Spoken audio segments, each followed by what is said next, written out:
sports consultant and mentor. Okay, mental training tips, right? Talked about before about winning mentality, all those things.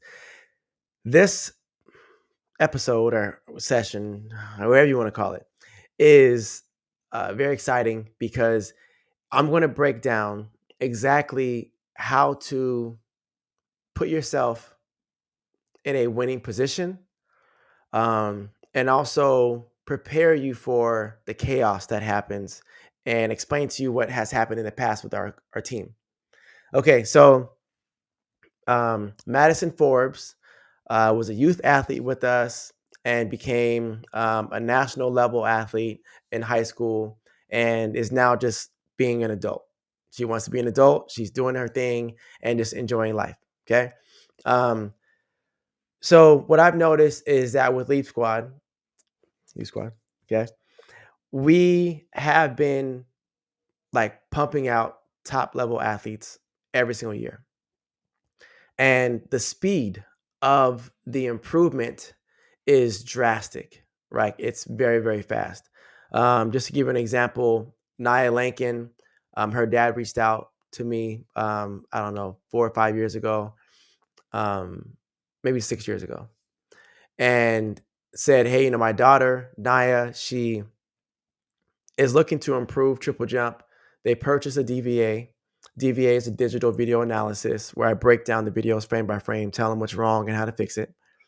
And I was like, she's jumping 36, but I'm looking at her jump and I'm like, she probably should switch legs.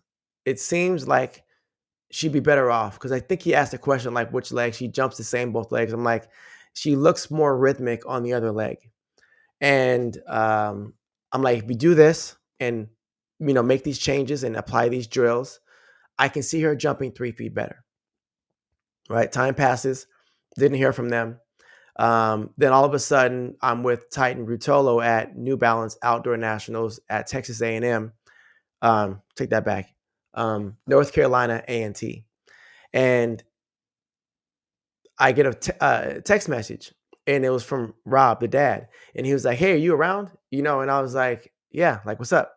And he was like, yeah, I want to come by and say hi. So he comes over and he's like, yeah, Nia, say hi to Coach Briggs and this and that. And I'm saying hi to her. And I was like, you're here at Nationals. Like, congrats. He's like, yeah, I forgot to tell you because time passed by so fast. But he's like, we worked on the drills you said, and we switched her feet, and she jumped 3 feet better, and she jumped 39 feet 6 inches, and she made it to Nike to New Balance Nationals. And fast forward, now she's a senior at Eastern Michigan. But it's like crazy, right? So I was like, wow, that's huge, right? But the reality behind that is she went from 36 to 39. She went from a state level competitor, right, for Atlanta. I think she was in Atlanta or Georgia somewhere, to a national level athlete, right? It's a big change.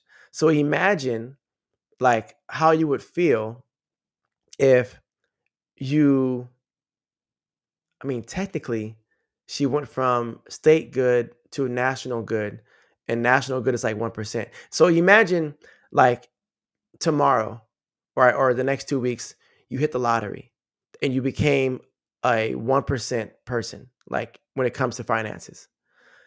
You're not going to know what to do with your money. You're not going to know where to go. You're not going to know like um you're going to have to learn a lot of things, right? And that's why they say a lot of people who win the lottery go broke within so many years because they're just given all this money and they don't know what to do with it. So it's a very similar concept when it comes to these athletes. In her case specifically, it's like she went from 36 to 39. It's like, wow, I don't even know how to prepare for a national meet.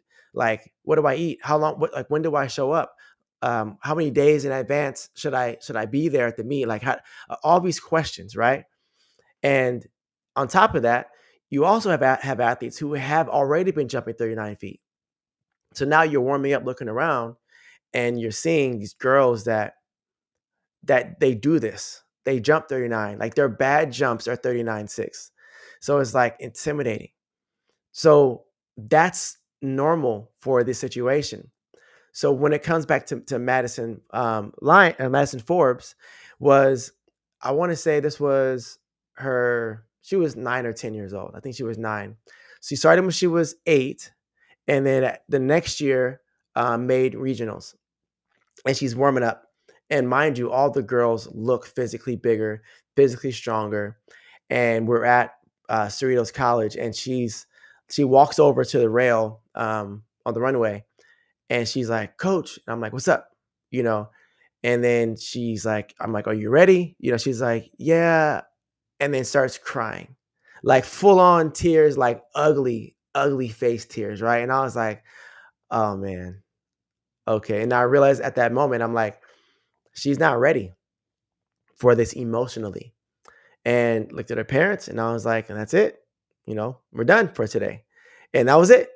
I think she ran through one of the jumps and like pouted, and that was it. She walked off the track, and I was like, all right, that was great. We made it to regionals. We focus on next year. Fast forward, she then made it to regionals the next year, made it to nationals, and then did multiple nationals. She ended up 18th in the U.S. freshman year. Just a lot of big things, right? And this whole thing comes down to, you want to make sure you're developing your mentality, developing your expectations and things that you're focusing towards, right? So if your goal is to be a Division 1 athlete, don't just say be a Division 1 athlete. Actually figure out, what does it mean to be a Division 1 athlete? So I tell my athletes and clients this all the time. I say to them, okay, think about, if you want to go Division 1, what is the life story of a Division 1 coach? So say you're in jumps, right? The jump coach, what was their athletic life and what did it look like? You can assume a Division 1 coach competed either professionally or at the college level. You can assume if they competed professionally or at the D1 college level, they probably were good and on scholarship. And if they were probably good and on scholarship, they were probably one of the best their high school has ever seen. And from there, it's like, you're dealing with a winner mentally. If your college coach was one of the best in their high school or state, and then went to a school for a full scholarship, was given a stipend, was fed, had all access to the best trainers, access to, the best coaching. And then if they went pro, they lived a certain lifestyle. They were this 1% mentality. So a lot of things are expected. Then here you go as a senior, and you're emailing the coach, "Hey coach, I jumped this far. Can I possibly maybe talk to you? I would like to know about the pro." Coaches are like, I don't want that athlete. Why not? They're not confident. I don't want to sit here and motivate a teenager to get ready for this track meet. It makes no sense. A a dog coach, right? Like a dog that's like, we're gonna jump and we're gonna win conference and we're going to go to nationals and we're gonna get on the runway and we're gonna do this thing. That coach does not want to have an athlete in front of them crying because this athlete is feeling the pressure, right? Or they're frustrated because, like, they don't want to hear none of that. They want to see, get it done. Here's the workout, go work out, get it done. I want to see you gain. I want to see you improve. I want to see you jump far. That's it. Period. Right? There's an athlete that really sparked my interest. Forget her name. She goes to Cal Poly Pomona. She's the triple jumper. She was jumping at Mount Sac. And I'm watching the athletes at Mount Sac. You had, Lauren Reed jumping from USC.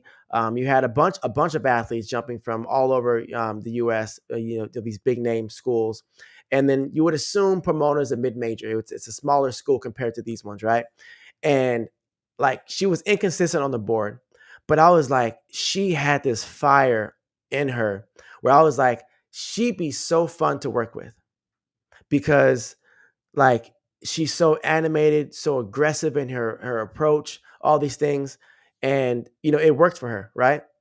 Then you also had Lauren Reed, who's just a dog who runs in each phase. Like she jumps, you're just like, man, she's going to get better and she's still young. She's really going to improve, right?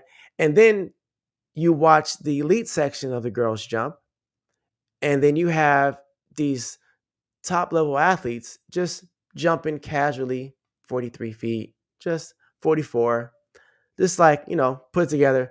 And I'm like, there's different levels to this, right?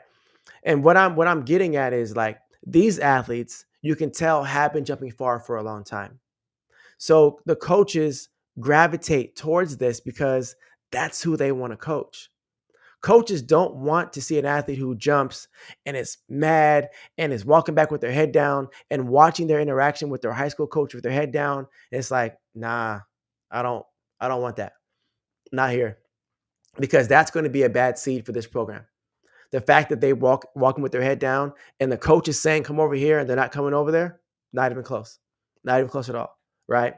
So, like, the biggest thing is you want to interact with those specific athletes. You want to see and watch like their demeanor. You don't want to watch them all the time when they're winning. You want to watch them when they're losing. What are they doing?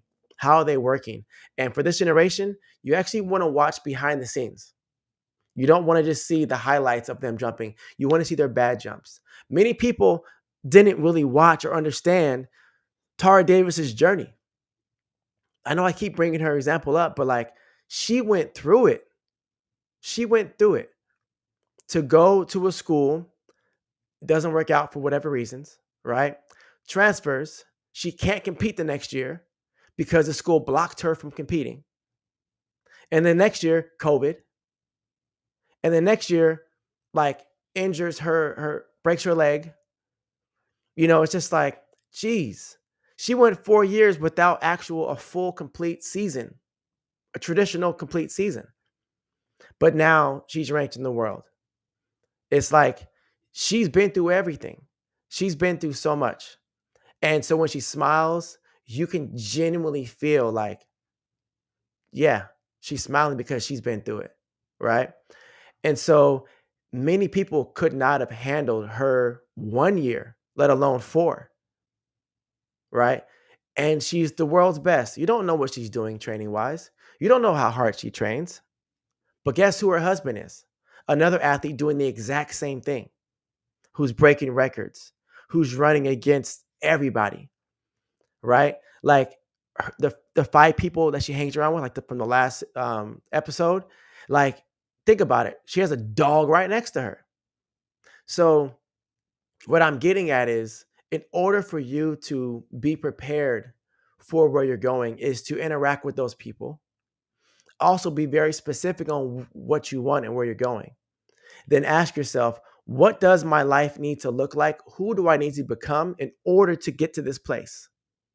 So back to this lottery winning thing, right? Like when you're playing the lottery, if that's your thing, and you're like, I hope I win. Many people say, I would buy X, Y, Z. I would also add in, what will I need to be to receive this multi-million dollar paycheck? I need to be organized in my finances. I need to be okay with paying a lot of bills. I need to be okay with telling my family, nah, I'm not going to give you money for rent. Like, I'm not going to get you out of the bind that you put yourself in, right? You need to be able to understand, like, when you buy a $10 million home because you got it, you need to understand that it costs $1 million to upkeep. You need to understand that if you have a house that has 7 bedrooms, who's going to clean the bedrooms, right? Like just the landscape alone for a $10 million home is, $500,000 just to keep the grounds kept, right? Like if you buy a $1 million car or a $500,000 car, it takes 91 octane. You need to make sure that you keep that car clean. And if you are going to put oil in it, you don't get a regular oil change. You get a synthetic change. When you get a car wash, you don't go to the drive-through. You go to the hands or the hands-free car washes, and you hire someone to come. Like it's a whole thing, right? Just like if you get a dog, you don't just have a dog. You own a dog and its responsibilities. You got to get the checkups. You got to get the shots, right? If the dog gets sick, you got to go to the vet. Like all these extra things that come along with being a dog dad or mom, right? So the mental part of it is preparing yourself mentally for these situations. And think about it. If you're in a space where you're like, I want to be the best, I want to be the best, and then you're in a competition against the best, and your first thought is, I'm so nervous, then you're not ready yet. You're not. Can you be nervous? 100%. But are you ready to actually compete right now with them? No, because you just said I'm nervous and I'll see what happens. No, it's like I'm excited, I'm nervous, but I'm excited to compete against top athletes. Period. Right? I deserve to be here. Matter of fact, I'm going to go to that facility and work out there for a day to kind of get a feel for what it looks like. And I'm going to imagine being in front of 20,000 people. I'm going to imagine signing autographs. These are all normal to D1 athletes, literally, right? So prepare yourself for this environment. And like I told an athlete this a couple of days ago, but I was like, for me in junior college, I knew that I could not compete at a 4-year unless it was a full ride scholarship. I improved how I needed to. I was ranked in the state. I received the full ride scholarship, and I wasn't committed to that school yet, but I had a full ride scholarship on the table. And I told myself, I'm going to call schools and see what they say. Right. And I kept calling schools and I'm looking for a full scholarship. Here are my marks. What can you offer? And if they said we can offer this, we can offer that. If it wasn't a full scholarship, wasn't happening. Right. But my mentality was in a certain place. Why? Because I knew while I was competing in junior college, I am not going to compete at a 4-year college unless I get a full scholarship. So every single person that I ran against and jumped against, I was like, what do you jump? I'm beating you. Period. Right? That's it. I don't care who you are or where you're from or what marks you had before. Today against me, I'm beating you because I have to. I need this scholarship. Period. Right? I even was not living at home with my parents. I was out the house at 19. And I knew I had to get a scholarship because I could only live at my friend's house for 6 months. He's like, you got 6 months here. I was like, cool. And I earned that scholarship. So what I say to you is you've got to prepare yourself mentally because there's people out there that think like the way I did when I was in that situation, that there is no other option. The only way for me to get out of where I am is by beating you.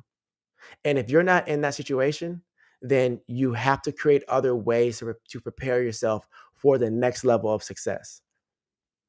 All right. If you have any questions, let me know.